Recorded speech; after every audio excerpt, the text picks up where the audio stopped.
မင်္ဂလာပါခင်ဗျာကျွန်တော်လူသားတွေရဲ့တမိုင်းကြောင်းကိုပြန်ကြည့်လိုက်မယ်ဆိုရင်ယုံကြည်ရခက်လောက်အောင်ရက်ဆက်ကြမ်းကြွတ်ခဲ့တဲ့အဖြစ်အပျက်တွေရှိခဲ့ပူပါတယ်အဲ့ဒီထဲကမှအစိုးရဆုံးအမှောင်မိုက်ဆုံးအခန်းကဏ္ဍတစ်ခုကတော့ဒုတိယကမ္ဘာစစ်အတွင်းကဂျူးလူမျိုးတန်ပေါင်းများစွာကိုစနစ်တကျတပ်ဖြတ်ခဲ့တဲ့ Holocaust ဖြစ်စဉ်ကြရတယ်ဒီလိုမဟာလူသက်ပွဲကြီးဖြစ်လာရတဲ့အဓိကတရားခံကတော့Adolf Hitler ဆိုတာကျွန်တော်တို့အားလုံးသိကြပါတယ်ဒါပင်တဲ့ဗျာကျွန်တော်တို့မကြားခမမေးမိတဲ့မိကွန်းတစ်ခုရှိတယ်။ဘာကြောင့်လဲ။ဘာကြောင့်လူတစ်ယောက်ကလူမျိုးတစ်မျိုးလုံးကိုမြေလန်းဖြက်စီးပစ်ချင်လောက်အောင်ဒီလောက်ထိပြင်းပြင်းထန်ထန်မုန်တီးခဲ့ရတာလဲ။ဒီမုန်တီးမှုကဘယ်ကစားတာလဲ။ဒါဟာရုတ်တရက်ပေါ်လာတဲ့စိတ်ယူပေါက်မှုလား။ဒါမှမဟုတ်နှစ်ကာလရှည်ကြာပြိုးထောင်လာခဲ့တဲ့အစိတ်သင့်အတွေးခေါ်တွေရလာလား။ဒီနေ့အပိုင်းမှာတော့ကျွန်တော်တို့ဒီအမုန်းတရားရဲ့မြစ်ဖျားခံရကိုအတူတူလိုက်ရှာကြည့်ကြပါမယ်။ဟစ်တလာရဲ့အမုန်းတရားမိတော့ကိုစတင်မွေးပေးလိုက်တဲ့အထက်ကအချို့အကွေကတော့ပထမကမ္ဘာစစ်ကြီးပါပဲဟစ်တလာဟာစစ်သားတရားအနေနဲ့ရှေ့တန်းမှာတိုက်ပွဲဝင်ခဲ့သူပါသူကဂျာမနီနိုင်ငံကိုအယမ်းချစ်တယ်ဂျာမန်စစ်တပ်ဟာဘယ်တော့မှမရှုံးနိုင်ဘူးလို့ယုံကြည်ထားခဲ့သူပါဒါပေမဲ့1918ခုနှစ်မှာဂျာမနီကစစ်ရှုံးသွားတယ်ဒီအရှုံးကဟစ်တလာအထွက်တော့ကဘာပြတ်သွားတယ်လို့ခံစားလိုက်ရတာပါပဲ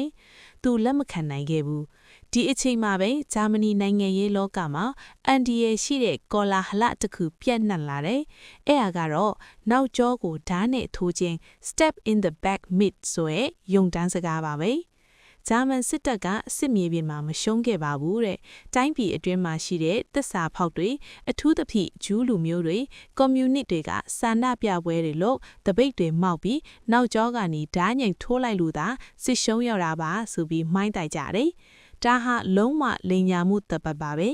ဒါပေမဲ့စစ်ရှုံးလို့နာကြီးနေတဲ့ဟစ်တလာလိုလူတွေအတွက်တော့ဒါဟာလက်ခံခြင်းစရာအကြောင်းပြချက်တစ်ခုဖြစ်လာခဲ့တယ်သူ့ရဲ့စိတ်ပြည့်အားငယ်မှုတွေဒေါသတွေအားလုံးကိုပုံချစရာတားကောင်တစ်ခုစတင်တွေ့ရှိသွားတာပါပဲ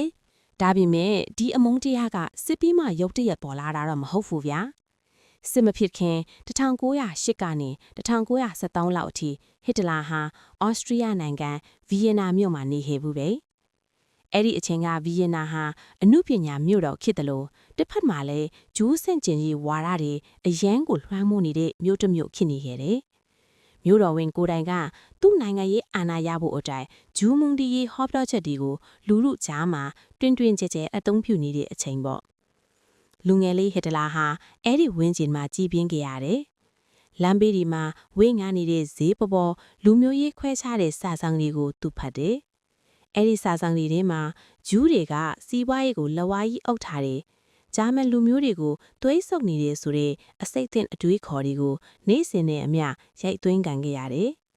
သူရဲ့စင်ရဲနွမ်းပါတဲ့ဘဝအတွက်လူအဖွဲ့အစည်းကိုအပြစ်တင်ခြင်းတဲ့အခါသူ့ပတ်ဝန်းကျင်ကလက်ညှိုးထိုးပြနေတဲ့ဂျူးဆိုတဲ့ပြစ်မှတ်ကိုသူတဖြည်းဖြည်းလက်ခံလာခဲ့တော့တာပါပဲဒီအချက်ကအရန်အရေးကြီးပါတယ်ဟစ်တလာရဲ့မုန်တီးမှုဟာတာမန်လူမျိုးရဲ့ခွဲခြားမှုအဆင့်ထက်ကျော်လွန်သွားခဲ့တယ်သူကဒါကိုဇီဝဗေဒဆိုင်ရာယုံကြည်ချက်တစ်ခုအနေနဲ့တိစောက်ခဲ့တယ်သူ့ရဲ့အမြင်မှာလူသားတွေဆိုတာတန်းတူမဟုတ်ဘူးအာရီယန်လို့ခေါ်တဲ့ဂျာမန်သွေးစစ်တွေကကမ္ဘာပေါ်မှာအမြင့်မြတ်ဆုံးယဉ်ကျေးမှုကိုဖန်တီးသူတွေလို့ယုံကြည်တယ်။ဒါဆိုဂျူးတွေကရောဟစ်တလာကဂျူးတွေကိုဘာသာရေးအုပ်စုတစ်ခုအနေနဲ့တောင်မမြင်ခဲ့ပါဘူး။သူတို့ကိုလူသားမဟုတ်တဲ့တရဝါ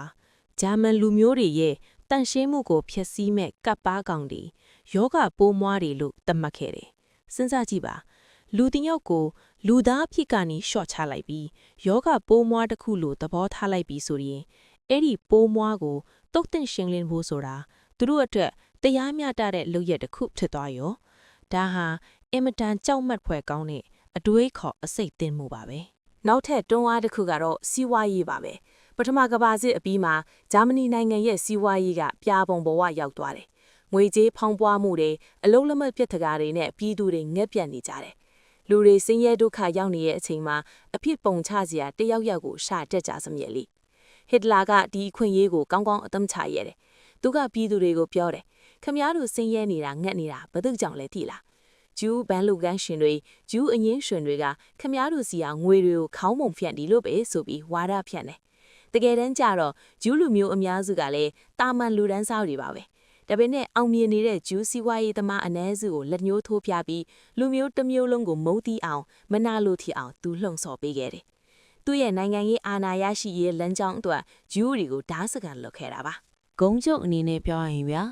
ဟစ်တလာဂျူးတွေကိုမုန်းတီးခဲ့တာဟာအကြောင်းအရင်းတစ်ခုတည်းကြောင့်မဟုတ်ပါဘူး။စစ်ရှုံးလို့ခံရတဲ့တော့သာငယ်စဉ်ကတည်းကပတ်ဝန်းကျင်ကရိုက်သွင်းခဲ့တဲ့အစိတ်တဲ့အသွေးခေါ်တွေ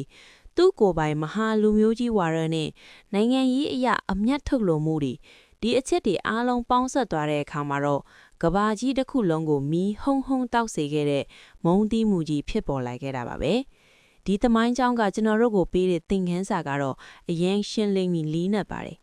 အမုန်းစကားတွေလူမျိုးရေးခွဲခြားမှုတွေကိုအစကတည်းကမထိန်ချုပ်ဘူးဆိုရင်